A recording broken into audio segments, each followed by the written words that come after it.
The only creator from nothing.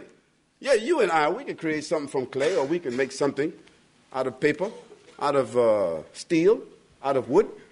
But we are making something out of something, aren't we? But who can make something from nothing? Nothing. Who can make something from nothing? And something simple, like a drop of water. Who can make a drop of water? If the earth dried up right now, who could make water and bring it back? Who? You? Any creature ever been on this earth can make a drop of water? No, you can't.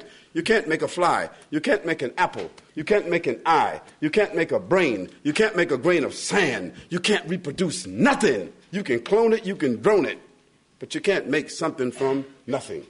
Only Al-Khaliq, the one who created from the beginning. He created in the beginning, and he will do the destruction in the end. He is Al-Bari. He's the one who is existing. We are not really existing. We're just a thought. We're just something moving. He's Al-Musawwir. He's the creator of all shapes and forms and colors. There's not a human being in this room, and there's not a human being anywhere on the earth that look exactly like you or like me, thank God. No one can look exactly. If there were quadruplets, sextuplets, how you say 8? Octuplets, how you say 10, so if you're intelligent. Ashtuplets, what do you say? Yeah. If a woman could give birth to 20 children, they will all have different personalities. Look at that. If they were all so-called identical twins, you'd look at them, and the one got a dot over here and a dot over there, not really identical. And then when they start growing up, you see they got different. If she named all of them Michael, they would have a different personality. One like Michael Jordan, one like Michael Jackson, and one like somebody else. See? Because he is Al-Musawwir. That is, he is creating and making everything with diversity, forms and shapes and colors and sizes you cannot even imagine. Even the baker, he can't make all biscuits the same, because the creator has made it so that everything has its own set of diversity. These attributes, it's important for us to understand about whom we are speaking to when we say God. Because some people, they think, well, maybe that's me, God inside of me. I got God in me. Well, you need to think about that when you say God in me. Well, who is God? How can God be in you? You could be inspired by God. You could have the word of God in you. You can have the feeling and the inspiration that comes from God. You can be guided by God. But God is great and greater than even the word great. And he doesn't occupy a tree, and he doesn't occupy a rock, and he doesn't occupy the mind or inside a human being bowels or chest. It's impossible. We know what you mean, but you don't know what you're saying. He is Al-Wasi', wider, more expansive in his presence, which you can even imagine. So how you say?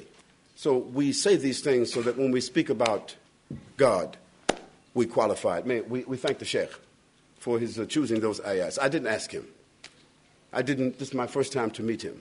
But the Muslims, the believers, they have those kinds of hearts. And he had that feeling that he should recite those ayats first. May Allah reward you, inshallah.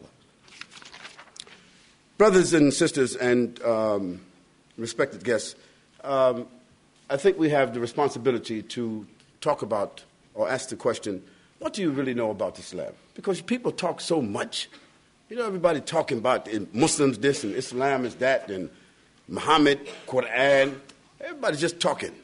The Daily News said, Daily Mirror said, the New York Times said, the Australian Times said, CBS said, NBC. What's the station here, the main one? Huh? Yeah, ABC, Australia.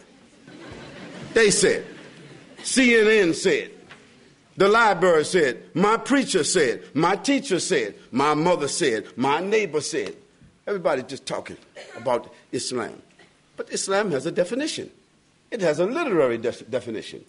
It has a definition which applies to itself. It is a system. Like this place is called a university. You can't call it a high school. It's because it looked like the high school you went to. You can't say it's a high school. You can't say this is a gymnasium. This is a theater. And Islam is a system. And it has its own definition. And even if Muslims, who are people who claim to be attached to it, don't act according to it, you still don't have a right to call that system by those people, because there are some people who say that they are the reincarnation of Jesus Christ.